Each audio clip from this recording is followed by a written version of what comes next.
And then the first step that we took when we were developing the criteria was to develop a health-based value. And we looked at a hazardous substance and evaluated it for developmental issues, mutagenic, non-carcinogen, or carcinogen. If it had any of those, we evaluated it and we used that as part of the calculation for a health-based value. Once we calculated a health-based value,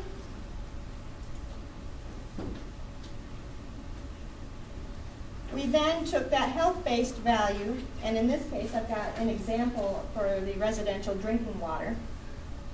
We compared it to the state drinking water standard, if there was one. If there is a state drinking water standard, that becomes the final criteria. If there's an aesthetic value associated with that particular hazardous substance and it's lower than the health-based value, that will become the criteria. So the health-based value doesn't automatically become the criteria. We evaluate it against these other items, so target detection limit. Let's say we cannot get that low with our scientific methods for analyzing a compound. We can't get low enough to that health-based value. We default to the target detection limit. Similarly with solubility, if that's lower.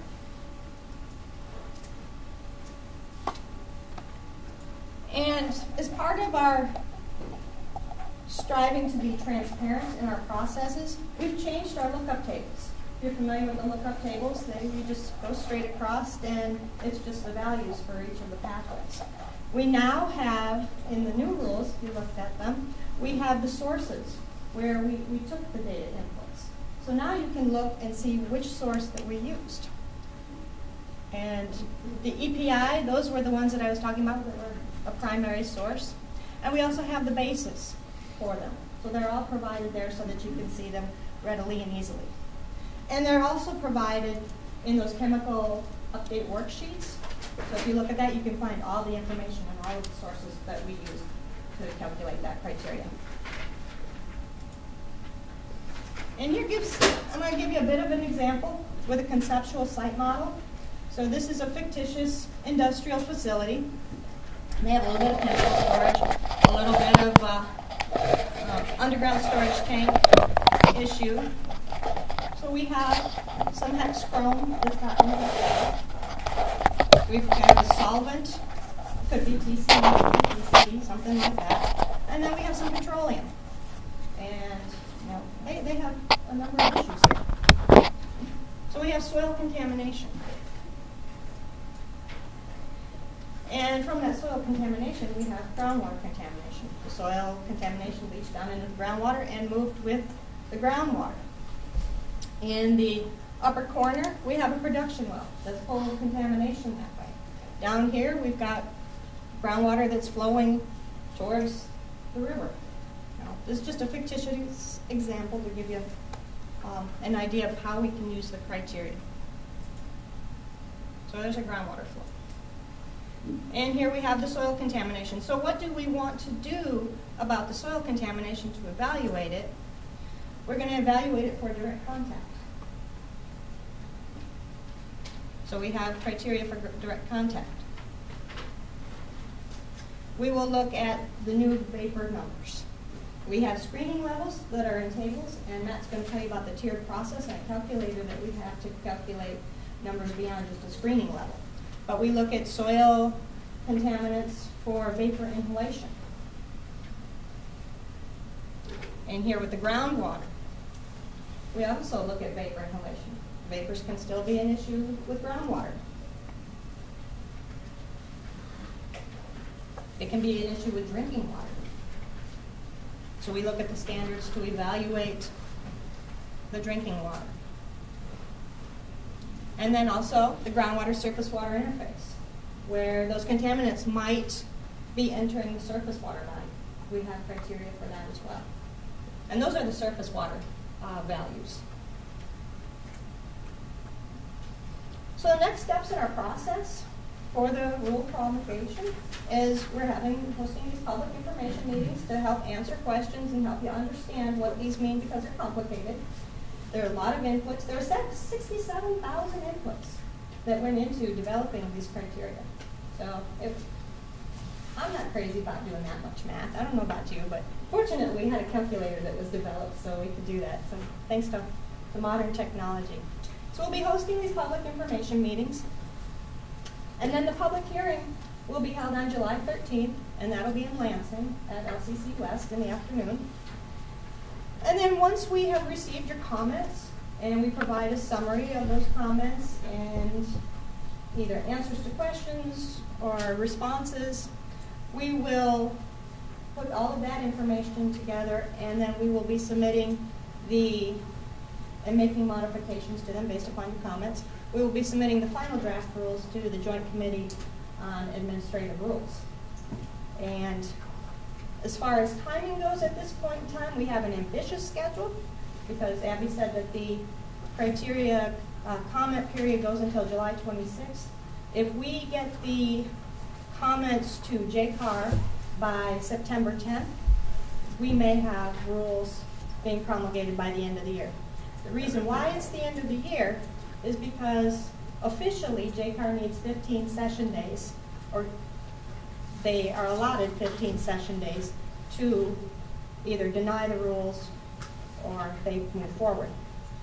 And if you look at the calendar for when the legislators meet in the fall, they don't meet every week. They take some time off for election and holidays.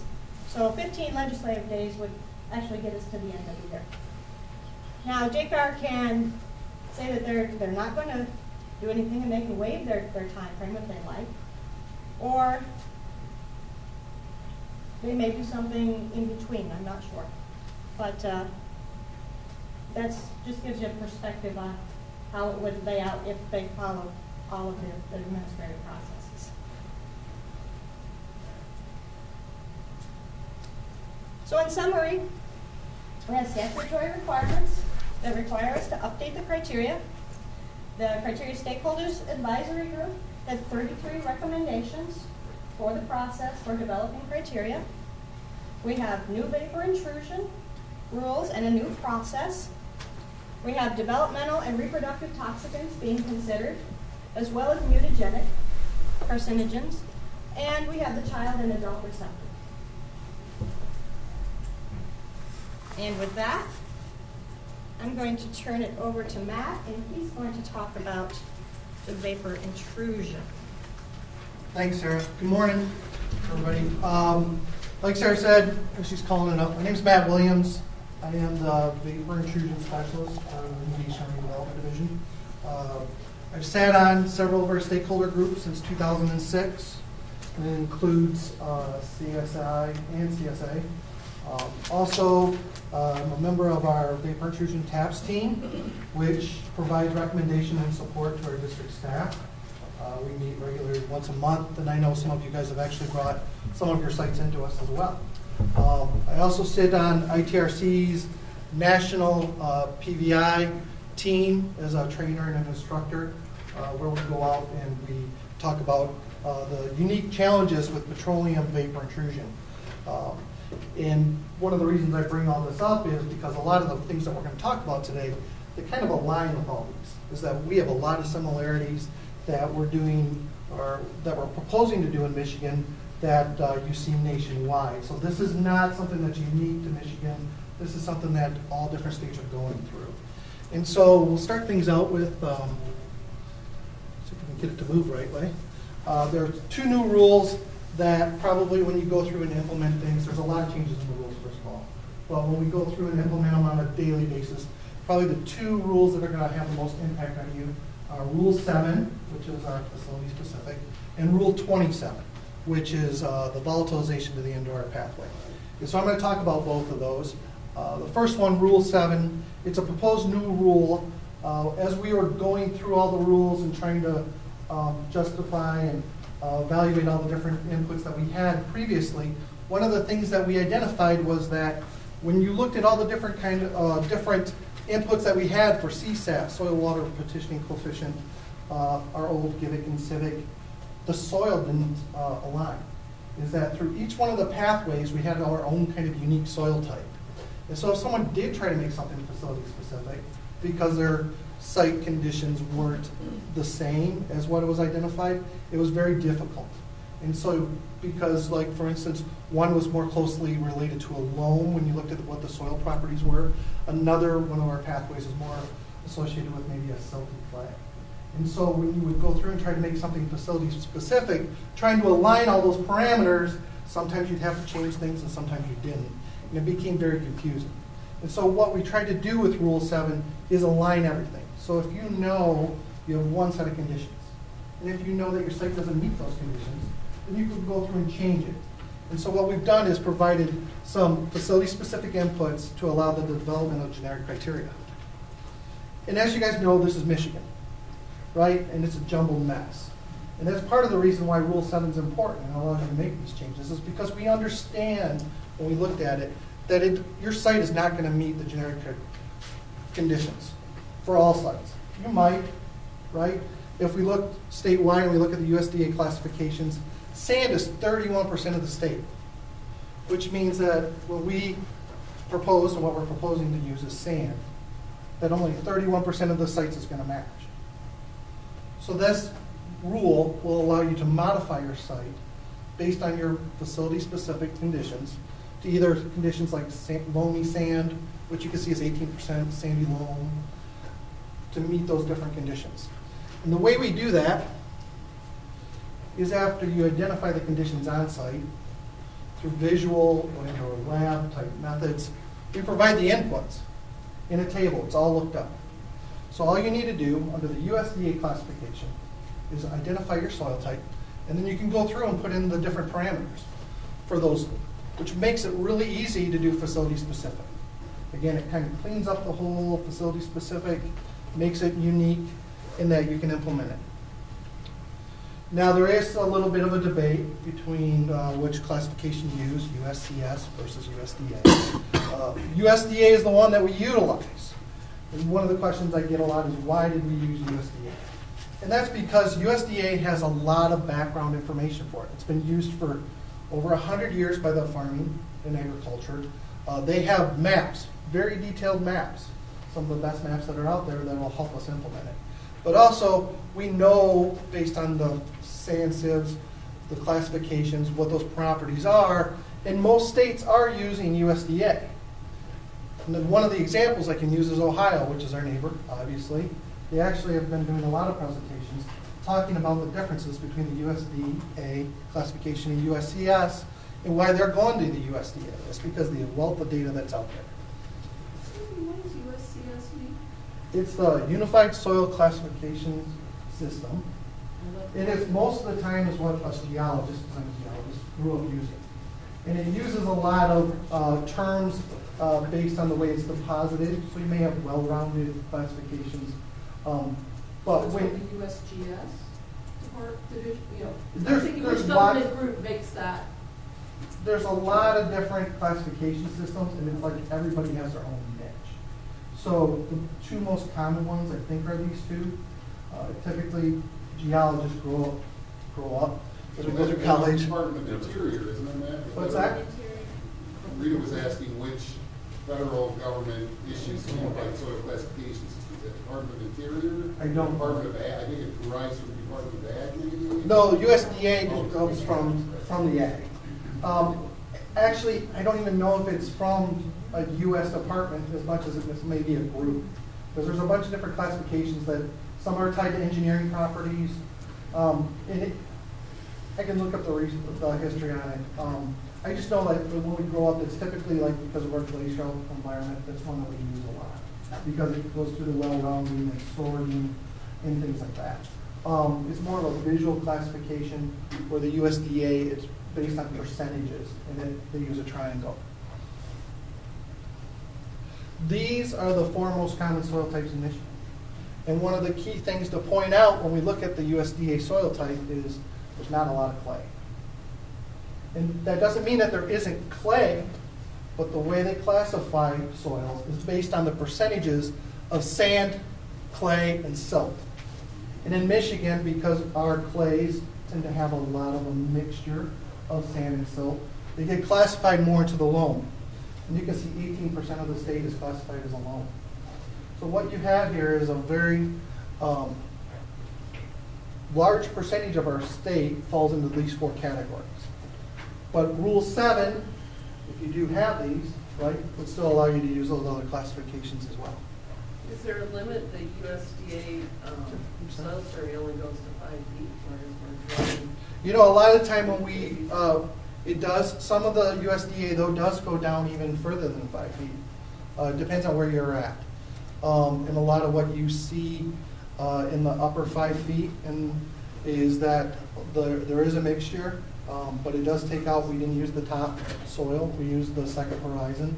For the volatilization indoor pathway, that's usually the horizon that we're most interested in and what it's migrating through. One of the ways we did address this is when you go through the rules, you'll see that you have to do a sensitivity analysis and use because we only use a single soil type in our models, is you have to do a sensitivity analysis and evaluate which soil type would be the most restrictive. We do allow for other ways, and we'll talk about that as well. But if you have site-specific information that indicates it should be a different soil type, that's part of the reason that the process is there, is that you can go outside of what the maps are, because we understand that the maps may not be that accurate as well. One of the areas that we did use Michigan-specific temperature was temperature.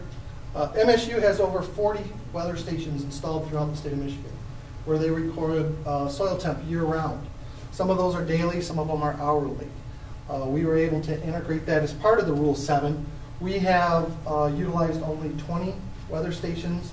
In the TSD that we're completing right now, we have sheets compiled for each one of the stations that we used. The 20 weather stations was based on a recommendation from Syracuse Research Center, and which ones had the most complete data sets and the most accurate, or the most information available. And what you get when you look at those 20 states is basically the ability to do county-specific temperatures and modify it so that, again, using Michigan-specific inputs, is we're allowed to account for the differences in the UP, which obviously is a lot colder and may not have things as volatilized as much compared to further south. What we did with those temperatures is after we took the 20 stations, we did a gradational map, and then we took a centroid temperature rounded to the half degree for every county. This is not that sensitive of a parameter where the difference between 1/10 of a degree is going to make that significance in development of generic criteria.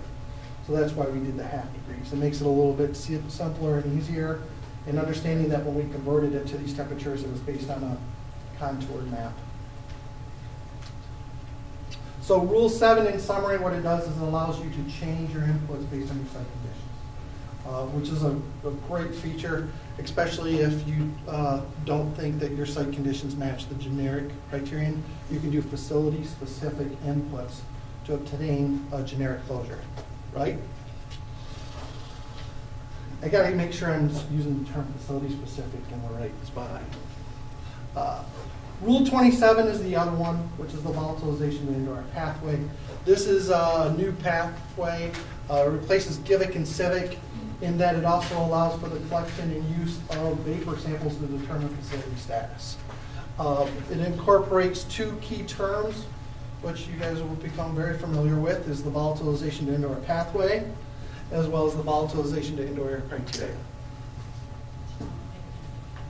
GIVIC and CIVIC were our current, Part 2.1 criteria that does the groundwater volatilization to indoor air and the soil volatilization into indoor air. And what we found is historically is a lot of our sites cannot use the generic GIVIC and CIVIC because of the assumptions that were developed. That's a good question. So you're saying that we can qualify a site as a facility now based on the vapor? Under the proposed rules. That's what I'm saying. On this new Yes. proposed. So that's a huge game changer. It is. Because right now that is not possible. It is not possible under right now, correct. But for a lot of our redevelopments, that is the one pathway that has to be addressed. And when you look at banks and lending agencies, and the advancements of the ASTM Phase 1, that is exactly the sampling that they're requiring too. And we're aligning that with US EPA and other states. So the way we work, the way it's proposed is a tiered approach, and this is common through modern risk-based guidance. This is kind of that general snapshot of what our tiered approach is going to be before we kind of start zooming in a little bit. But the idea, the general concept of this is when you start out the process at like a VI Tier 1, or you go out and do an initial phase 2 sampling, or a VEA, you only have a little bit of the site information, and you have a high degree of uncertainty. And what this process does is account for that. But as you go through the investigative process, we're all aware that you're going to collect more information as you do more borings, as you collect more information, as you do more, as more people come up, provide you historical information. And so what it allows you to do is go through the different tiers, refine, reduce your degree of uncertainty, but also allows you to maybe reduce some of reduce the uncertainty in the criterion, which may increase the criterion overall. But one of the general concepts that's important to understand, though, is if your conceptual site model meets the assumptions that we use in the previous tier, it doesn't matter how many tiers you go through, the number's going to stay the same, right? Unless you do something site-specific in the 3B. Just because you go through the tiers, you may not be able to get a higher number. It's based on what your conceptual site model is. One other concept, again, is to be able to go through this. You'll be able to, if you only had that limited amount of data, you did a phase 1, you can address your concerns right away. The tiered approach is also able to be self-implemented up to a 3A. This is the actual flow chart that you'll find in the rules. And you can see that, again, I just have highlighted the different tiers that you go through, with the VI Tier 1 being applicable to a wide range of sites. This is a lot different than what we had for Givic and Civic, or most of the time for Givic and Civic when we did our investigation, we found they didn't apply. And the first thing that happened when we found out they didn't apply, we did a site-specific, and our criterion went down. This whole approach is the reverse. We have values that apply to a wide range of sites. The more differences and the more you investigate it, the further away from the general conceptual site model it is, the greater there's a potential that you may be able to increase some of those and still remain protective of the potential health risks. That's the key. So the tiered approach and rules, you'll find there's quite a few pages. It's a process. There's several rules in the beginning that talk about how to implement and how to go through this process. So it's more than just combinations, and that's some of what we're going to go through in just a few seconds. The generic criteria, again, using the Rule 7 stuff that we just talked about, allows you to determine facility status as little as in Tier 1. Even when you apply the facility-specific inputs, you're still allowed to obtain a generic closure with no restrictions. So that's a key thing. Historically, we did allow these, but again, a lot of people did not choose to use them because, again, as you're going through all the different pathways, trying to figure out what your soil type was and what you had to change became a little bit burdensome. So I wanted to go through a couple generic assumptions in the rules so you kind of got an idea of what our proposed rules look like. And this is a residential home. I'm going to back up so you guys can see this. I'm sorry to keep wandering from Pacer. But what we have is a residential structure, air exchange rate of 0.25, 100 meters, which is a 10 by 10 building, has a basement, has some utilities that extend underneath it. Groundwater's at 3 meters, and mixing height. And one of the first things we typically hear a lot is, I've got a lot of homes that don't match that. So I want to take a few seconds and kind of go through some numbers with you. And one of the big things that we have already kind of discussed and heard about, and we talked about the different CSA groups, is the air exchange rate, because the air exchange rate actually is a reduction from what currently is. Currently for residential, we use a 0.5. And so what I wanted to show you guys is 3 different numbers, 0.11, 0.27, and 0.71. And what those numbers represent is the 10th, 50th, and the 90th percentile for air exchange rates for residential homes in the Midwest. So you can basically see that and see that we are not overly conservative. That when we're using 0.25 that it is not anywhere close to the 10th percentile. That is based on a recommendation from the group. When we looked at it, Michigan's a little bit unique in that we have different air exchange rates in our home commonly because of our summers and winters. We have a great variation. But it also aligns with the EPA's use of 0.25. In multiple states, in fact, most of the states, use a 0.25 air exchange rate in their homes. What are the units? Per hour. 0.25 what? No, Per- 0.25 what? Cubic feet, gallons? Air exchanges per out how many, how often the air in your home exchanges out. So once The entire volume. the entire volume of your home, 25% of your home changes every hour. 0.25. So if it happened one, would mean that your whole home exchanges over the full air once every hour. So if someone has a 3,000 square foot home with 8-foot ceilings, talking about what? 24,000 cubic feet? Yeah, my math is not that good on the fly. I'm I telling can- you, it's 24,000, and you're talking about a quarter of that? That's what the air exchange tests have shown. That's based on data that's out there from, I can give you the citations. The TSD actually talks about where we get the information, and that'll be available when we do the public comment period. But that's the data that's out there for the Midwest region. In fact, most homes change over or most homes change over a little bit slower than that. You change over at about 10%. Okay? No. But let's try it. When it's nice that most homes, if the moving from left to right, you've got I thought you said the 10. 10% is 90%, 0.11. sorry? Yep. 90 percentile is 0.71. So That means most of them- homes change over 71%? No, that It's the other way. 71 would cover 90% of the homes. So 90% is less than 71. Only 10% of the homes is 0.11. Is that, I beg your pardon, I'm getting it hung up on this. Is that 10% of all the homes in a market? Or is, say, 10% of all the homes built in the last 20 years? Actually, you'd have to look at what the studies are. The data sets for the air exchange rate is not very detailed. It doesn't have a lot of homes. And the other thing it does is it doesn't have a lot of annual data. They're just starting to collect that with some of the homes. EPA and has some grants on some vapor intrusion homes where they're trying to collect more and more of this information. But this is based on some studies that were done in the middle 2000s. And even the authors admit that it's a limited data set, but it's the data set we have to work with. So, in the average home, you're saying that the entire volume of the air gets exchanged within about 4 hours? Yes, Okay. based on what they have done and what the readings are. That could be depending on when they collected it for seasonal, right? It also could be depending on, obviously, when our homes are opened and exchanging a lot of air with the open windows, we have a lot more air exchange, right? And it also, some of that depends on how your home's built, right?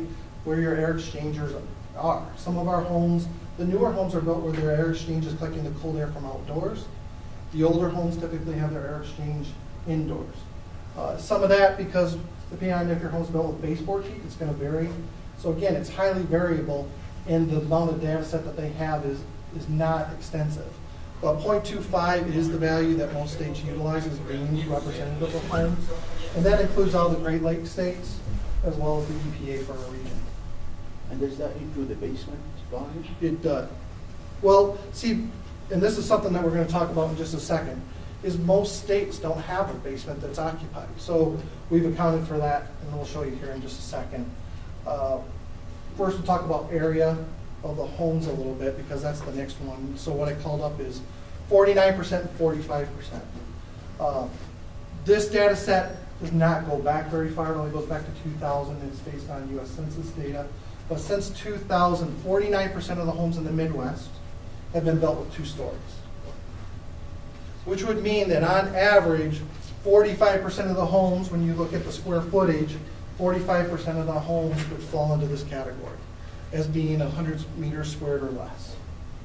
And that's an important thing to understand, is though when we're trying to do generic, we're trying to be inclusive as many different sites as we can. Basements in the Midwest, 77%, according to the Census Bureau, since 2000 have been built with basements in the Midwest. That's very, very different than nationwide. Most states in the nation do not build their homes with basements. Michigan, as part of being in the Midwest, is very different in that we have soil types that are conclusive or available to install basements. And with our basements in Michigan, because we are unique, we also tend to have a lot of occupancy in those basements, which isn't accounted for when you look at what the inputs for the EPA are, but it is something that we account for with our mixing height of being 2.44. The EPA, when they assume it and they look at the higher mixing volume, is because they don't assume anybody lives in the basement, because nationwide, only 40% of the homes have basements. That's a huge difference between Michigan or the Midwest and nationwide that we had to account for. Again, 77%. In groundwater, we're going to talk about here. So I just put it up as a question mark as we moved it on. But this is, in the middle, an important graph because it shows the amount of the state in which has groundwater less than 10 feet for first encounter groundwater. That's almost 50% of the state. And what's key is, too, is you can look at it, and if we can almost superimpose Sarah's map that had all the facilities and sites, you'll see that, again, they're all over the state. And they cover over very small areas.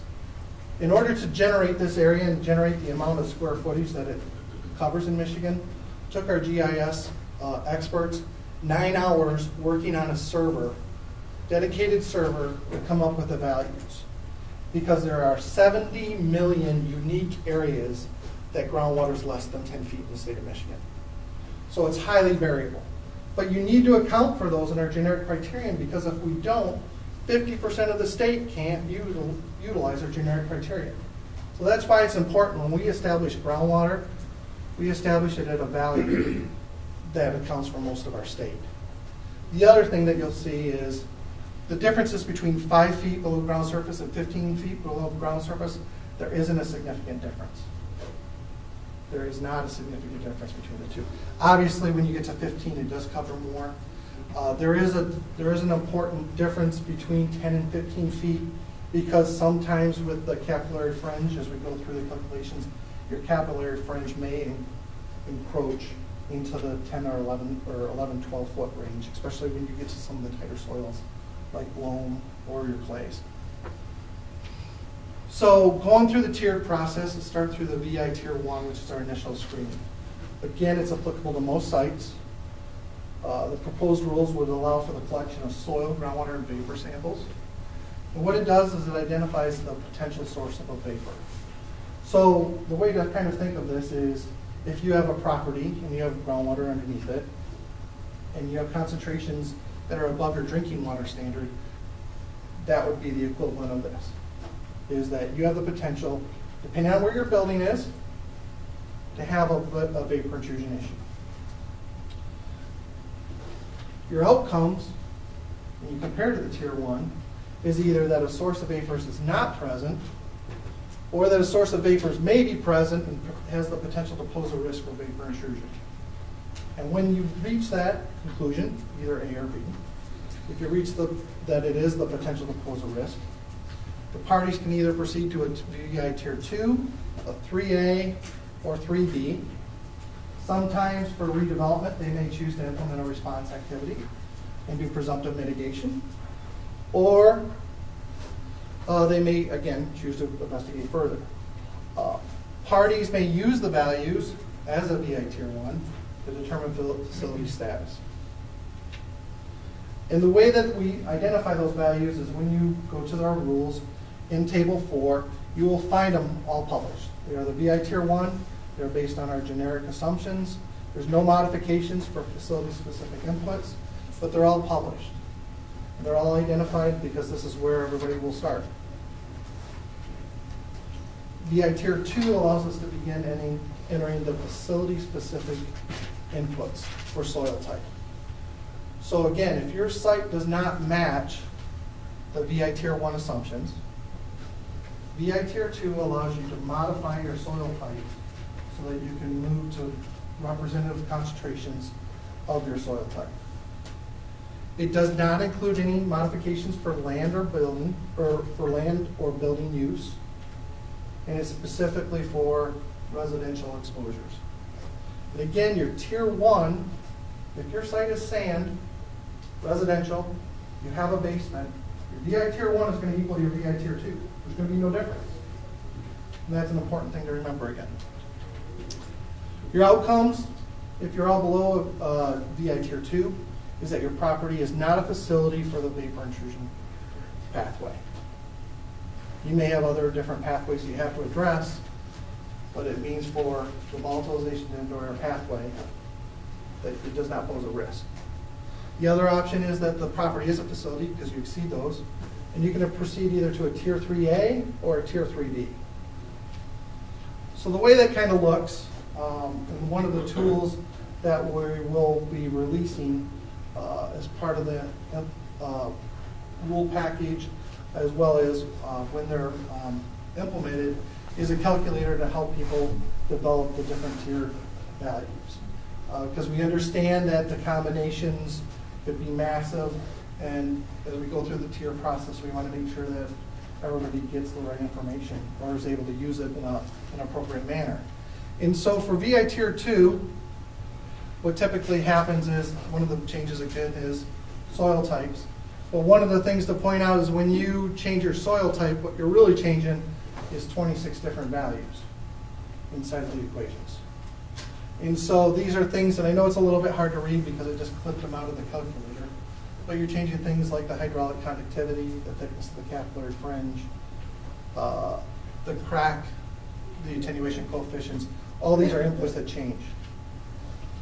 So basically in the VI Tier 2, what you end up getting is some choices. Go through some numbers again for you to help you kind of understand.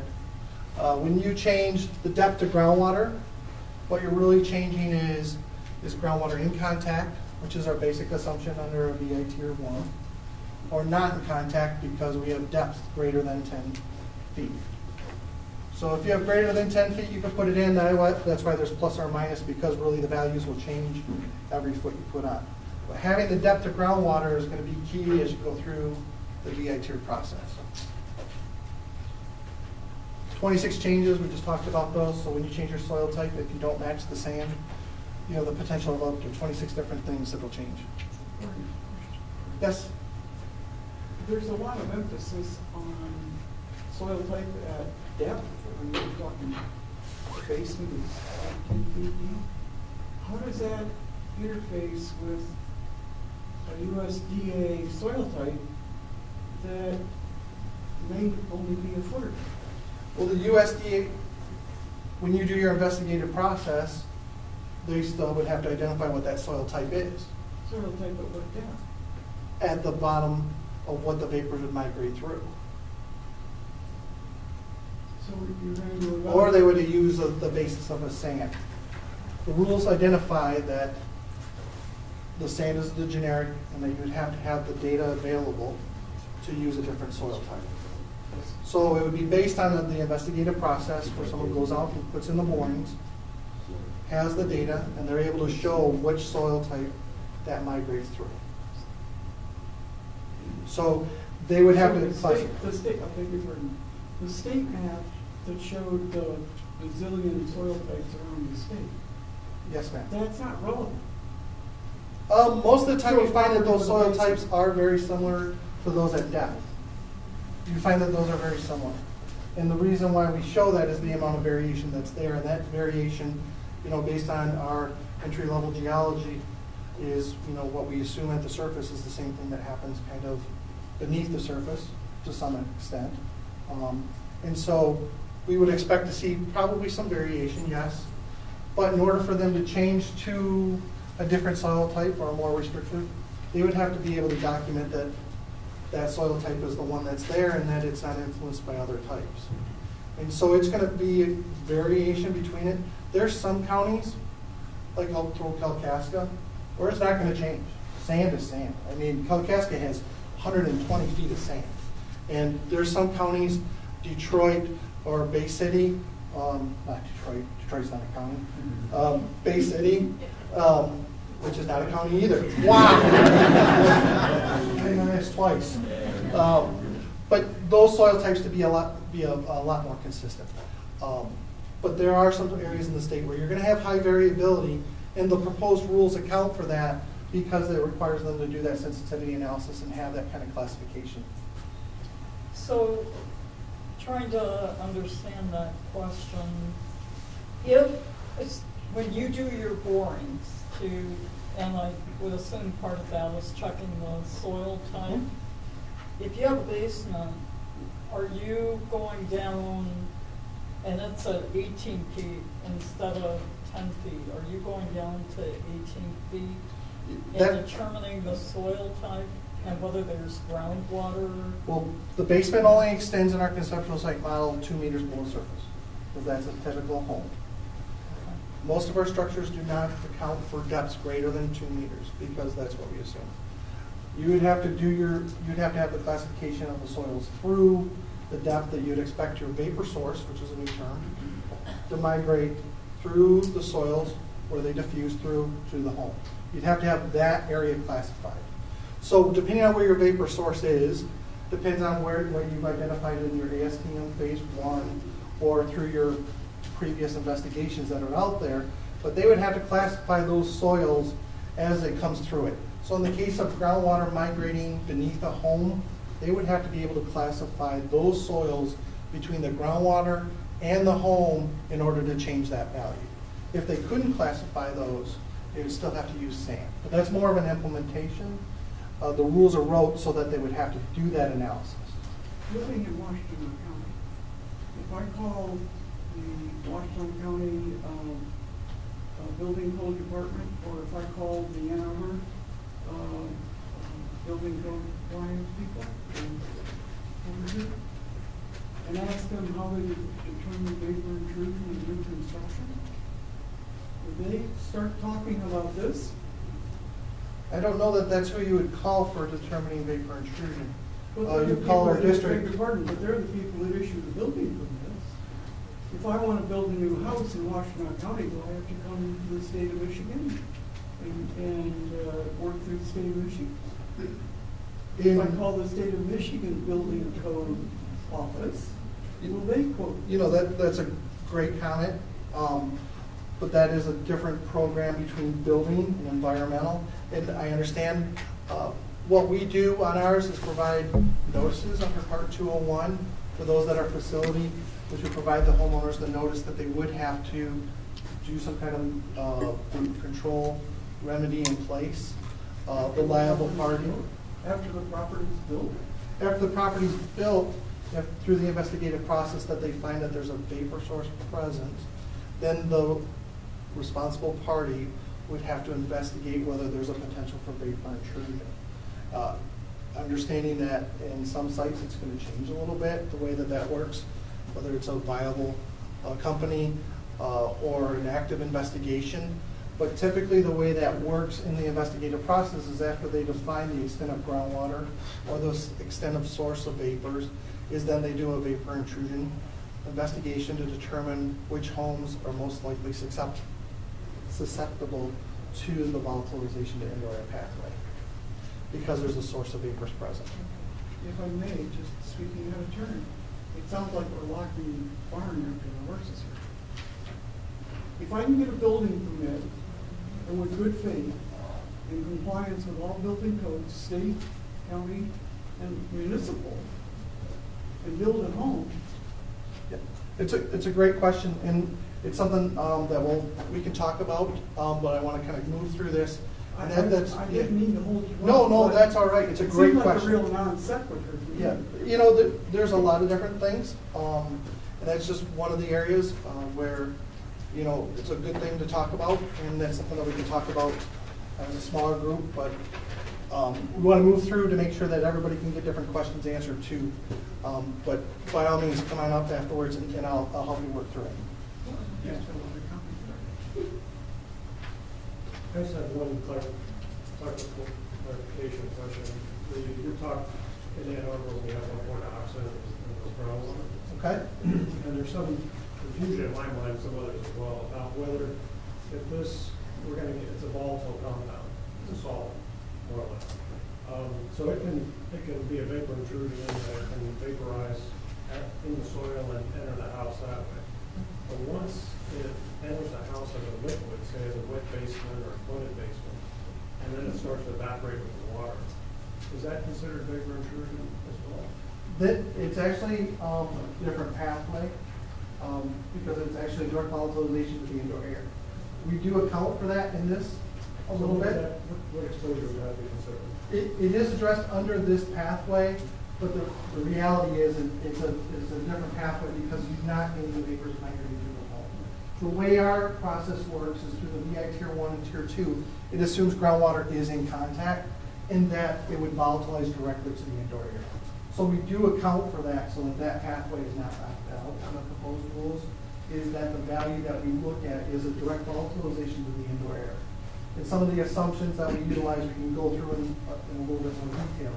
But I think the key takeaway is that is our basic assumption that when we look at groundwater at Tier 1 and Tier 2, until you get to values beyond, and that's why I threw 11 feet up there, until you get at values beyond 11 feet, we assume that groundwater is in contact with the structure and directly volatilizes to the indoor air. What would you call that? Because there is sort of a confusion. You know, and that's one of the things that happens nationwide, and it tends to be one of the things that kind of get lost a little bit. But it is an indoor air issue. It's a direct volatilization of the indoor air, where it's not All volatile. direct volatilization and where we have water intrusion. Water intrusion. That is contaminated and then the contaminated. Directly volatilizes the indoor Okay, air. direct volatilization. Yeah, you know, and 1,4-dioxane is a little bit different in that it's classified as a volatile because of the vapor pressure. So it tends to not have as much volatile properties as TCE or PCE. Yep, and so it's a little bit different in that it does fall into what we classify as a potential for vapor intrusion or direct volatilization in the indoor air. But it doesn't have that. It doesn't have both classifications that we look at. Well, I'm glad that this has been included. Appreciate it. And that's a great comment to make too as well. And you know, we need the good comments as well, the things people like, and that's always a good benefit to have too. Yes? How are you determining what's the definition of groundwater? Is it a first? It's first water, first encountered water. Because, and that's one thing that's key too in understanding what the volatilization into the pathway, right? Is it not drinkable water? It's what's first encountered. It could be seasonable. Seasonable. Wow. At least it's not a county, right? But it could be seasonal, and we see a lot of that. And again, Wayne County, got it right this time. Saginaw County, Bay County, that has the tighter soils, where they get the rain events and the basements flood out, or areas that tend to be a lot more swampy. So it's the first encounter of water. That's what the maps are based on. That begs the question that for discontinuous purchased water in different areas across the site, how is that? And under the current rules, you can disregard that and use the soil criteria. Well, you can use that and see, I would disagree, because it does say if you have impacted groundwater, right? But the It's not definition- drinking water. It's the groundwater volatilization in there. And so this does handle that because again, the assumption is groundwater in contact. And when you have to have the data to move off of that, that's where you start talking about seasonal variation. You know, it's a different discussion too, whether the seasonal groundwater is impacted or not, or containing any contaminants, right? Because there's a lot of areas where the seasonal groundwater is not a big source of vapors. So we have a lot of cases, not a lot, but we do have some, where the groundwater infiltrates, and that's what fills up our basement because we have gutters and all asphalts and stuff. But what we're talking about here for the volatilization with the indoor pathway or the direct volatilization in indoor air is the groundwater is the source of vapors. So the water, the first encounter of water, would have to be your source of So vapors. you're kind of changing the definition of groundwater then, because under the old rules, groundwater, not an aquifer, you could treat first water as groundwater, not aquifer. But that doesn't address the volatilization and indoor pathway. That I'm addresses, just trying to that understand addresses, this because- that addresses drinking water. Okay. And I don't think that it ever addressed the volatilization and indoor That's what I'm pathway. trying to get to. And that's, I'm just checking back and looking around at the district stuff, and they're kind of agreeing that groundwater, when impacted, that's drinking water. That's what you're addressing with seasonal water. You're drinking, could they put in a well, and can you have, Is it full? is it potable, right? You're addressing the drinking water pathway, you're not addressing the direct That's volatilization. why I'm asking this question Yeah. for clarification. Thank Yep. you.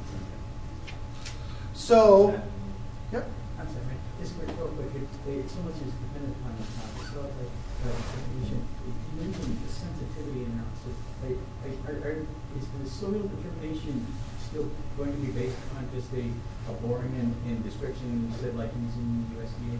it'll be based on the sensitivity analysis, and that's one of the reasons why we want to get the calculator online, with you to look at all the different soil types.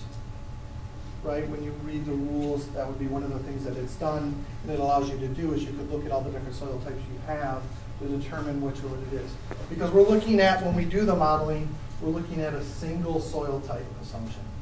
So it does allow, we'll talk about it under a 3B, if you have a multi-tiered environment, that's where you would apply that. When you do soil analysis to make a determination? In some of the fields, like when you look at the difference between a loamy sand, or a loamy sand and a sandy loam, because it's a percent, you know, field sales might be a great indication of where the differences are. And some of that the difference between a sandy loam and a loam might need a hydrometer. And some of the other classifications that aren't so tight. So what I wanted to do quick and try to proceed. A lot of your questions are great questions, and so we'll try to get through them as much as we can. BI Tier 1 and BI Tier 2, what I did is I kind of showed the difference in the values. So for this site where we have groundwater at 11 feet and we have different values or different soil type, what you can see is like for 3 different contaminants, I put down benzene, TCE, and PCE, you can see how the concentrations would change with soil type just going through the tiered process. And these are ranges. It's for a site in Kent County. And these would be concentrations that would be representative of an unacceptable risk. And again, because when we regulate to a 10 to the minus 6 risk value. 10 to the minus 6? Or 10 to the minus 5th, sorry. Look at all the numbers. So that's what it would be protective of. And these values do align with what the EPA has. There's a few differences because of the toxicant fizz information, but they are very, very similar to what the EPA has. When you go to groundwater not in contact, and you do use the EPA models because they are very similar to ours, and our concentrations. What are the units? I didn't put those on there. That's a great question. For soil, it's micrograms per kilogram. For groundwater, it's micrograms per liter, right? And for vapor, it's micrograms per meter cubed. Excuse me. So what specifically was changed from the range and the? What is VI Tier 1 is the lookup value. Yeah, I got that, but what did you change to? So like our depth of groundwater is 11 feet, so now groundwater is no longer in contact. Okay. One of the things we did is we put our site in King County because the basis is 10 degrees Celsius. That's our generic for sand. Because our site's in King County, we know our county specific value would be 11 degrees. So it's a change of temperature. And we also changed the soil type. So we moved it from sand to loam. Great I question. mean, it's a significant change. But there's a significant change that happens from our conceptual site model in order to get that significant change. This isn't a change that occurs, that will occur in every site. What we're trying to give is a representative of the range of the different variations that we can see. And depending on where you're located, you probably won't see as much of a change. Especially if you have groundwater that is in contact for less than 10 feet. And also that if your soil type is more like sand. One more thing, sorry. Your vapor number, did you change between Tier 1 and Tier 2? Great observation. That's because when you look at the rules, when vapors, what it assumes is a 1 centimeter source separation. And that the vapor source is outside the structure. So it doesn't matter what your soil type is because it only moves it assumes, and it has a default attenuation on the rules of 0.03. And that value you'll find is very close to what our currently our vapor intrusion screening guidance is. Those are very, very close because we use the same default attenuation. The reason why we use the default attenuation for vapor when a source is within 1 meter is because it doesn't diffuse through the soil. So when it's greater than 1 meter, and we have that value under a 3A, we do allow for a greater attenuation factor to be calculated through the Johnson and Eminger model. Because again, the vapors will diffuse through the soil. When you get it this close to the structure, it's direct diffusion across the concrete slab. So the 0.03 is representative of the concentrations that we would know that are attenuation factors that we would see through the direct volatilization. Sorry. Tier 1 are screening levels, Tier 2 and 3 are criteria. What does that mean from a regulatory perspective? From the... As far as enforceability or facility? Well, the Tier 2 are what would make your generic criterion. So those are where you become a facility under 201 in all of your facility applications. So Tier 1, you're not still... The Tier 1, what it does is it tells you maybe you need to investigate a little bit further. But it also does allow for sites to use those values to determine facility status. You can still submit a VA if you exceed Tier 1. And that's part of the Tier 1 is because we understand that you may not go through all the way through a Tier 2 or through a Tier 3. And when we heard from the stakeholders, that was one of the things they wanted is something that was easy to implement for the redevelopmental process. And that's one of the keys to the tier process is we not only have to be able to handle the redevelopment that has quick and easy, but we also be able to handle the full investigations on sites where they're going to go through it and collect a whole bunch of data as well. Do those sorts of tests and criteria, do those primarily apply to the brown sites? Or is that... You got to help me out. I don't understand your question. I'm sorry? You're referring to brownfields? Not brownfield. It would apply to... I mean, why would anybody go through all of this agony to build? I'm true. I mean, when I was working, we would call this paralysis by analysis. There's a lot of sites that are and we see our redevelopment sites, and that's stuff that Abby can talk to you about, and Jeannie does with our documentation. Brownfields. They are brownfields, but we also do, these are cleanup sites as well. These are sites that have had releases and they're going through the cleanup process, either under Part 201 or Part 213. So it's both. It's sites that want to be redeveloped, and it's sites that are going through the cleanup process. I just would, to your comment, we have a lot of, urban industrial properties in Grand Rapids, in Arbor, all the way across the state that people want to reuse.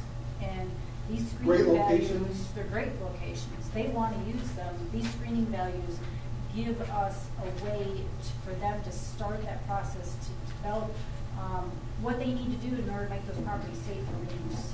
So that's why the analysis, really this is going to be an easier process in the end than what we've currently got, believe it or not. And Dan, right, is one of our new brownfield specialists that help with that process. In every district, do we have another one here from Southeast? Where's Dan? So Dan, raise your hand. So if you have questions on the redevelopment, that's a great resource. And just a comment, I think maybe some confusion here is that for doing this, it's for sites that are what they call a facility. The definition of facility. For a site that's not contaminated, it doesn't show contamination. You wouldn't go through this process. Right, you wouldn't go through this process. And like one of the key things that Abby was saying is the way our current process works is most of our sites have to go site specific. They have to develop their own. That's the way the rules are. What this does is make it clear, easy, transparent on how the numbers are changing and why they're changing. Is it provides all the information in the background so that people still can do it. But the proposed rules still allow for retention for the site-specific analysis under a 3B. But the key is to make it easier for people to understand. So even if we don't have the full technical background, can we go through and develop values that are going to be representative of the unacceptable risk?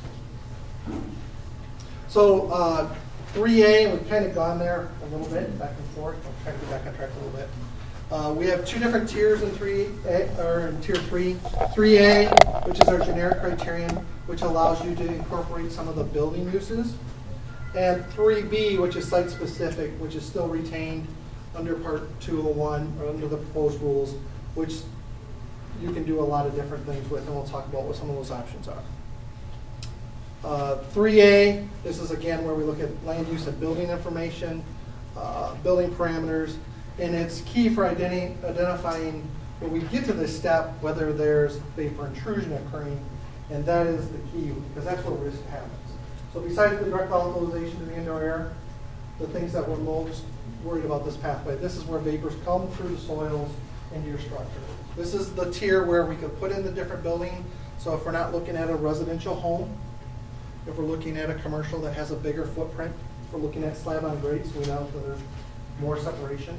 This is the tier where we would put those values in so that we can make that evaluation whether there's a potential for risk present.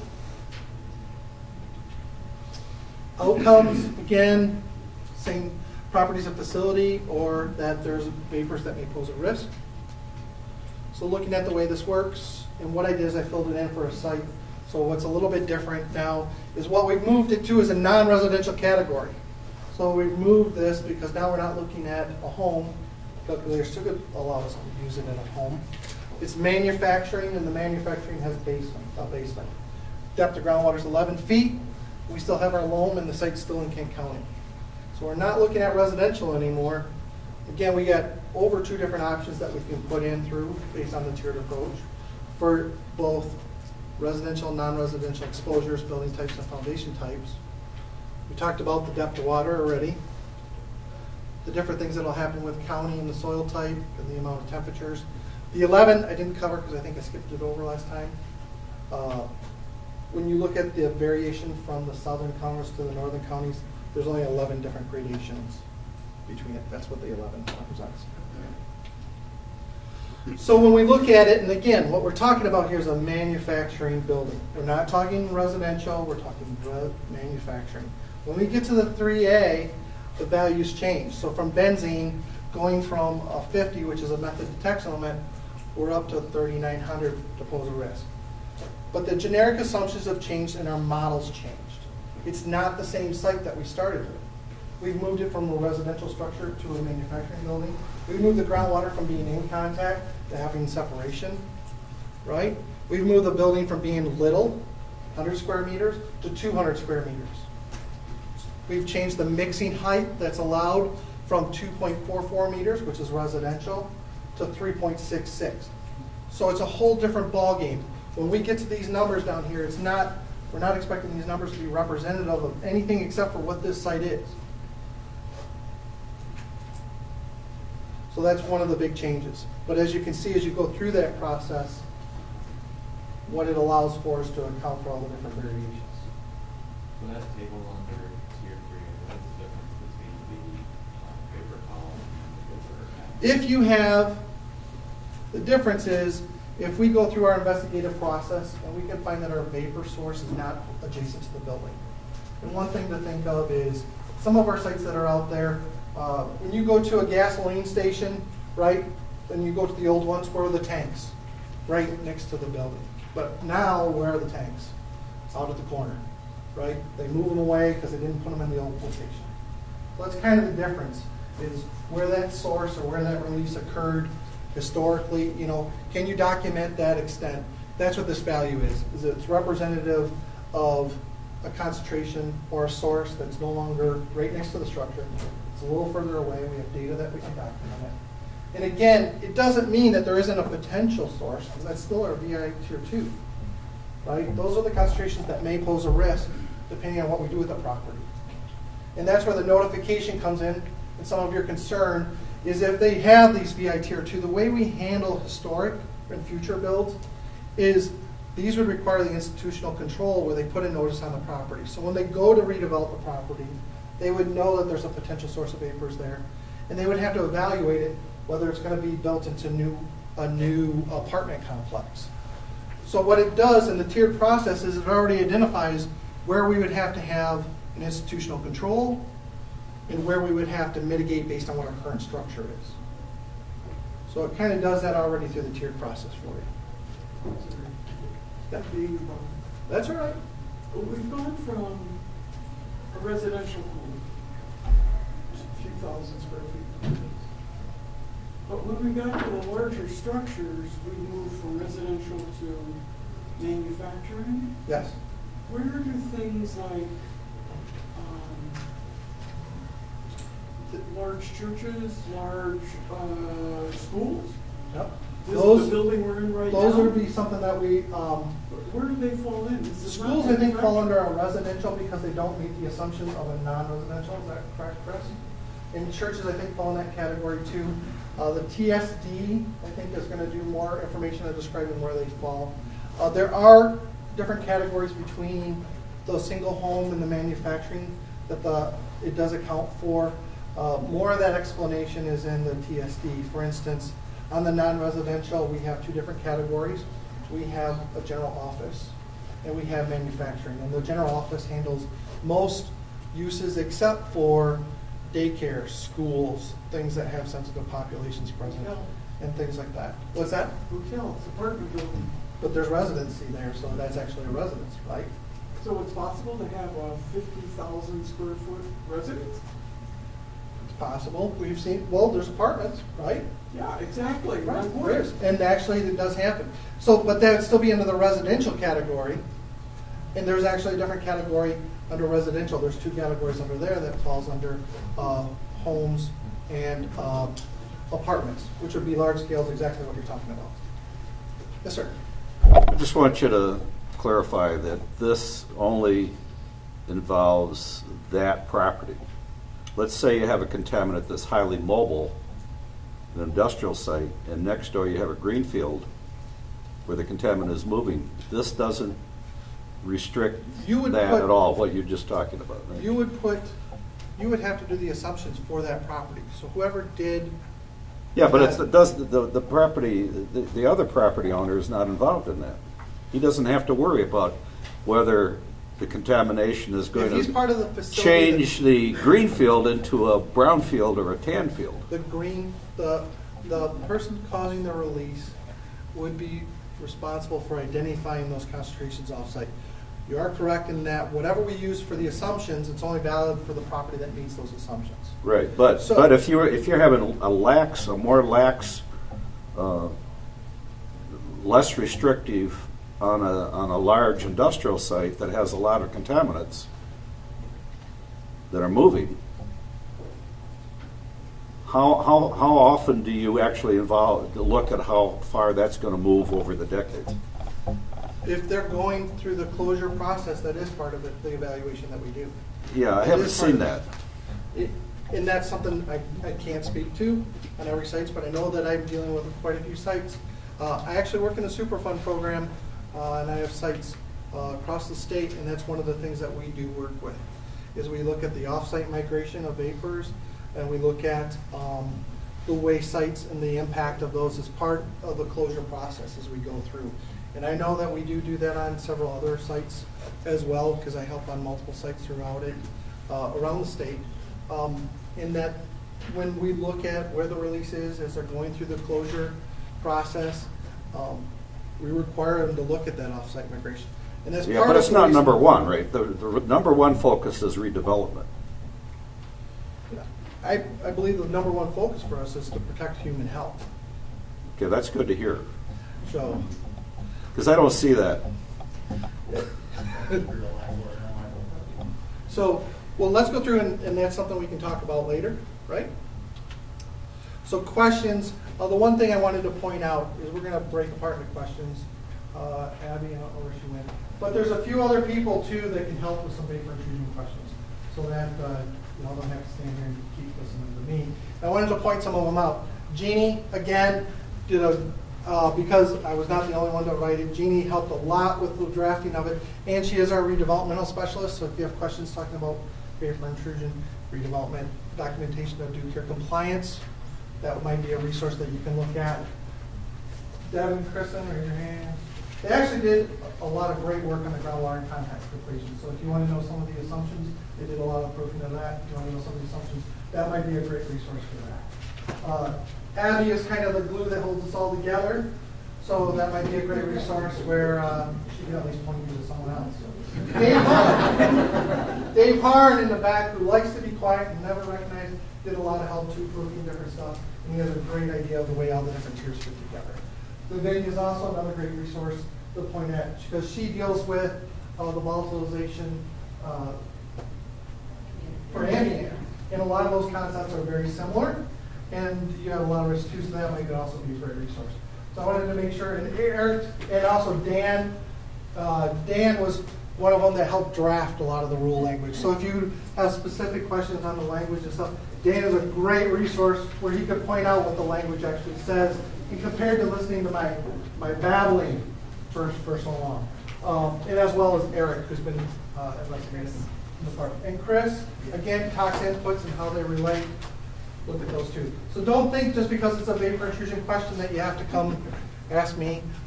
Please feel free. I'm willing to share the wealth. Yeah.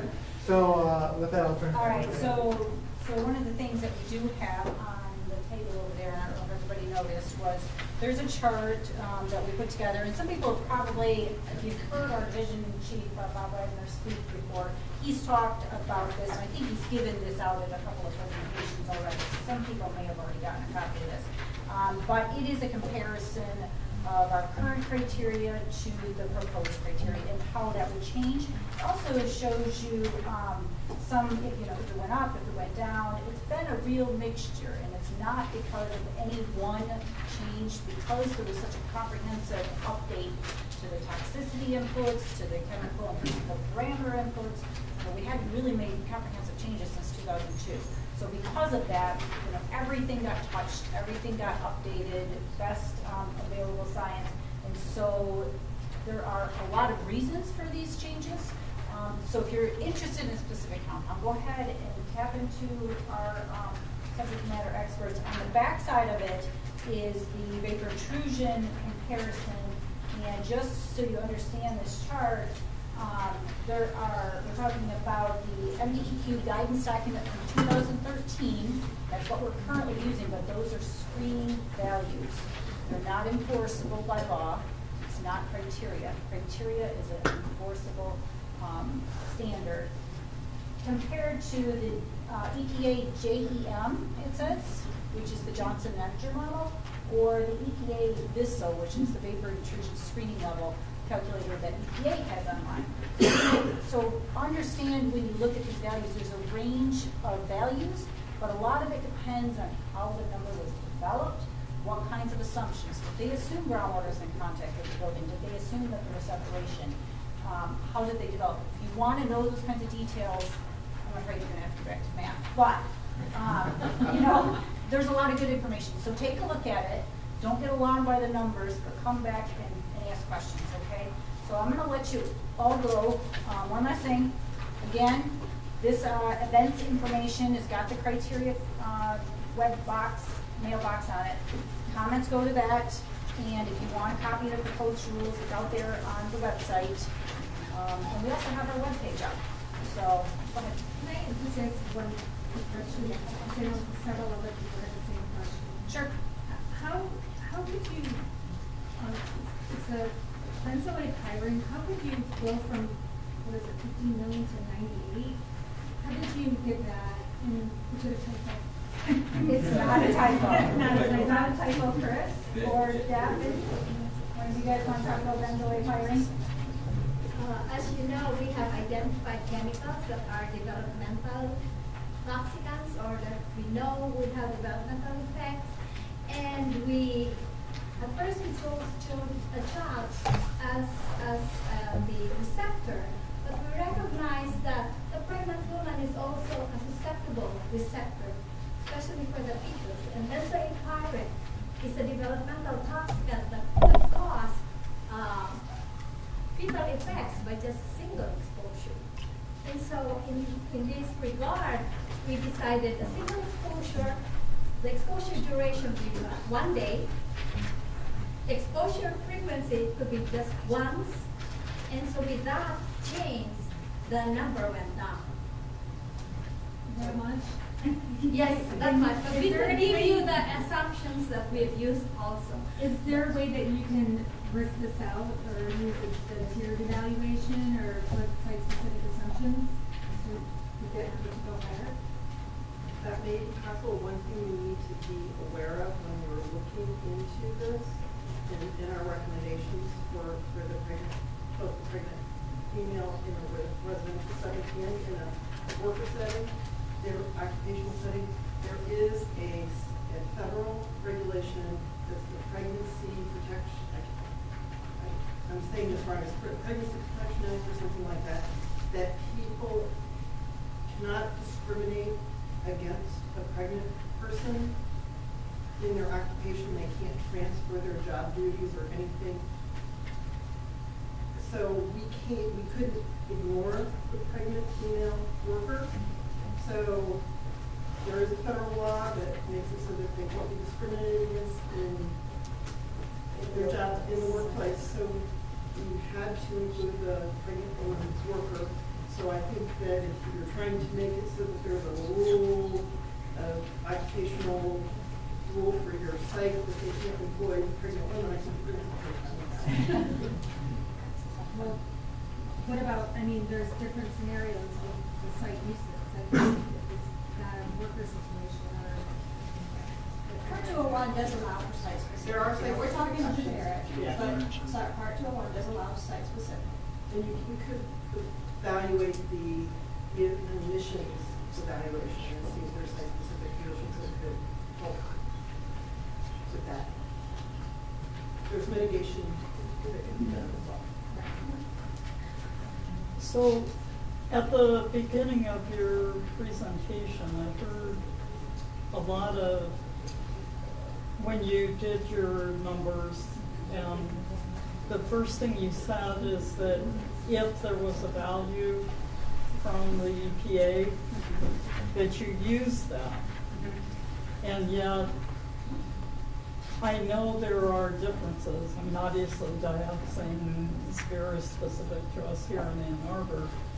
And so I guess if somebody could comment in general how much the EPA played in versus, you know, why that really wasn't chosen as the value. Well, we didn't use their output. What we used was their toxicity information. So the information that went into the input. So if you look at the back of our rules package, there are 3 tables with all of the different inputs that went into making up those toxicity inputs for 1,4-dioxin. And so we didn't end up with the same cleanup criteria value, but the toxicity and the information, the chemical information, came from EPA as a first tiered source. Does that make sense? Yep. Mitch, do you want to weigh Different sources of information. I didn't know if you wanted to add that. With respect to 1,4-dioxide? Well, we understand that there's a difference The between. question relates to this, the difference that we've seen in the paper about often stated EPA criterion, I'll put that in quotation marks, of 3.5 parts per billion relative to the DEQ's proposed 7.2 parts per billion in our rules. Then the answer to that is both the current 85 part per billion number in our rules and the proposed 7.2, if it goes through the process and survives at 7.2, is an enforceable number. So it's important to define terms. EPA has no enforceable cleanup number for 1,4-dioxin. In the Superfund process, EPA uses first a process to determine if there's an unacceptable risk based on some standardized risk assessments or site-specific risk assessments. And then if you exceed one excess cancer risk for a carcinogen of 1 in 10,000, then you need to set up cleanup. And EPA under Superfund uses a risk range of anywhere from 1 in 10,000, 1 in a million. Michigan's numbers are based on 1 in 100,000. So EPA typically, when they look at applicable or relevant to the program requirements, or ARs is the jargon we like to use for shorthand. But we're right in the middle at our proposed 7.2. EPA's accepted in the past at other Superfund sites in Michigan, the 85 as it's currently promulgated. If you've been following the media, you see, and the county, I had a chance to look at the work they did in staff's reports to county commissioners. They've recognized that some of the potentially responsible parties are voluntarily remediating based on a lower number that we have proposed now, so they're working to identify the extent of contamination. But that's, if you're comparing the 3.5 that you've seen in the paper to the 7.2, recognize that the 3.5 is a screening level that EPA Region 5 uses based on some regional standardized assumptions, and it's not an enforceable number.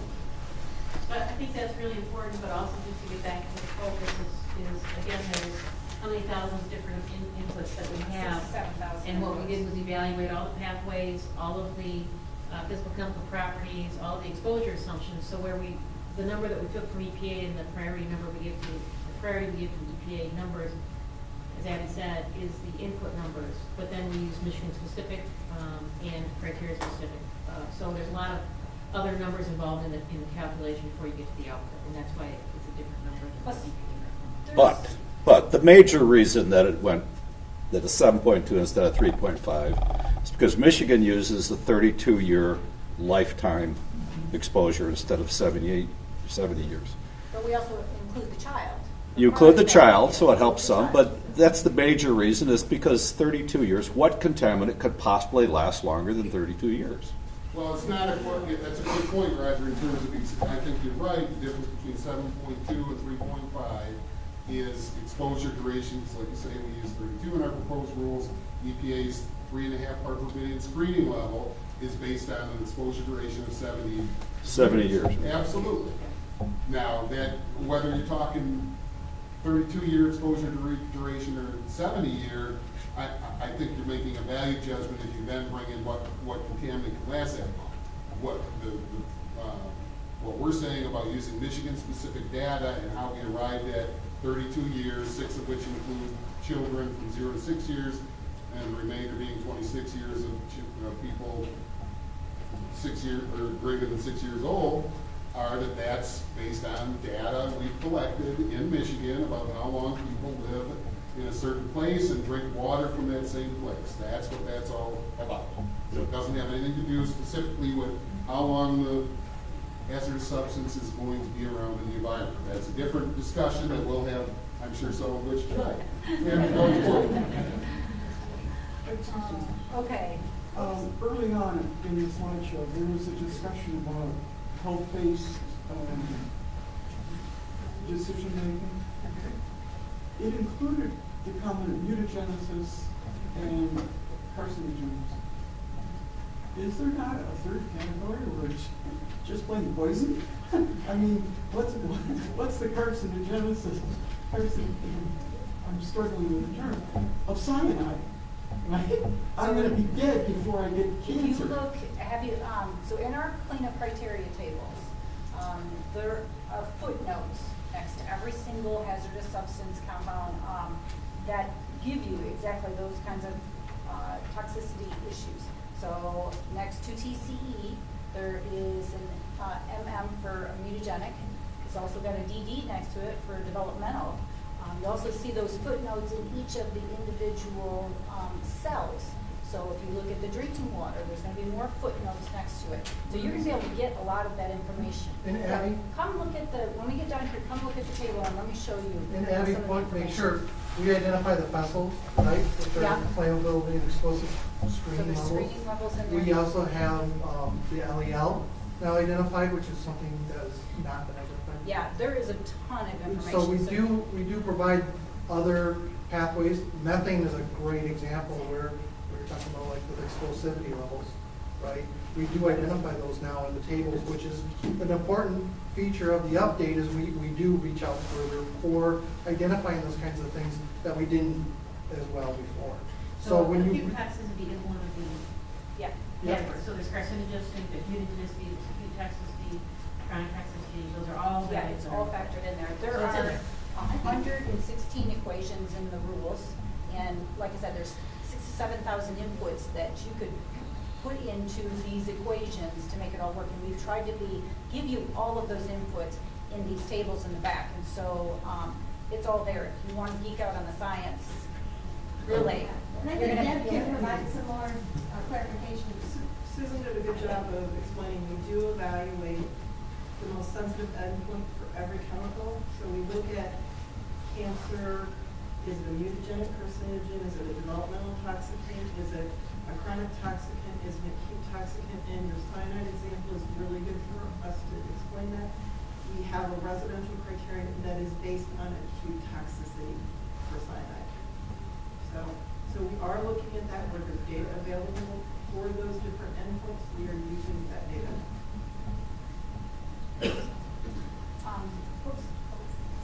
So are you going to have a comment period, or is this the comment period? Oh, no, we got about a half hour left, so I'd like to dismiss us to go actually talk to the subject matters, get into, we've got several sets of the rules sitting around the table, so everybody can take a look at those and understand what's in the criteria tables. Like I said, if you've got comments, you don't feel like, or even if you want to go back and think about your comments, send them to our DEQ RV criteria mailbox so that we can collect your comments and respond to them all in an organized fashion. But this is not the official public comment This period. is not the official public comment. So that's yet to come, so you have lots of opportunities. June 17th and 26th is the official time frame. So 17th. Yes, we're going to email comments. We should wait till June 17th. Well, no. So the purpose of these meetings, these public information meetings, are for us to be able to afford you a one-on-one and maybe a more in-depth discussion. Lots of times in the legislative process, when people throw in comments, you put a lot of time and effort into developing your comments, and you don't get much of a response back, at least on a personal level. You might be able to look at the review when we get our public comment period. One of the things we have to do is respond to all the comments. And anytime we have comments that we lump together, we give you a general response to those. This is your opportunity to talk one-on-one and get some insight as to how we got to whatever. And we can consider your comments now because maybe we missed something. Maybe we need to consider something that we didn't. We're all make mistakes when we are.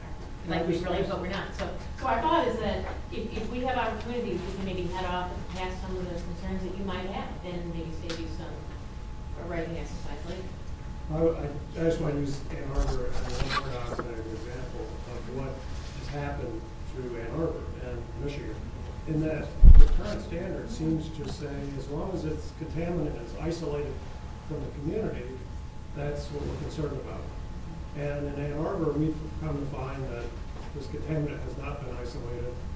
It has migrated outside the original site tremendously. It's percolating through the whole city.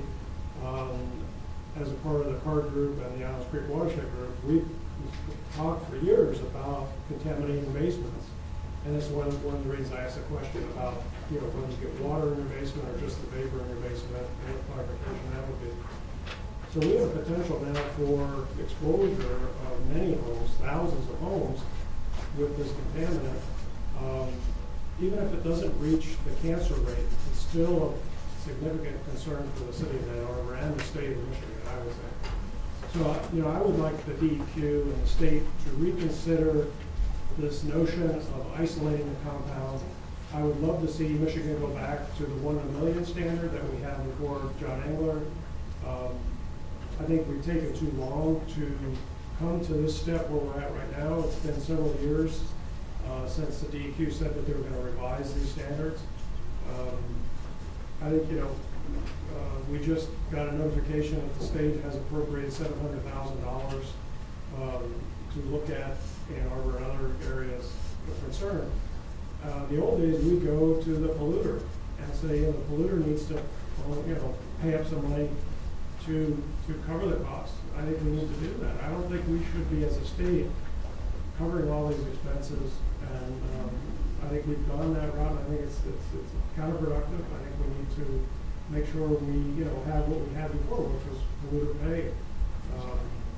So, you know, I think Ann Arbor is a great example of how it can fail, and it's kind of hard to be a cool city when you don't have drinking water, you know. And I think Flint is a great example of how these things can get to a very tragic and extreme situation in a very short amount of time. And I think we need to try to avoid that at all. And as a reminder, if you weren't in the room, the email address that Abby mentioned that people can submit the comments is at the bottom of this handout with events and information. It's got it right at the bottom of the email address. I'm sure you've all got Mitch's phone number already. All right, thank you all for coming. Thank you for your time, for your input. We're definitely going to collect these comments and take them all under advisement, because we've got a couple more. We've got public meetings yet to do across the state. But feel free to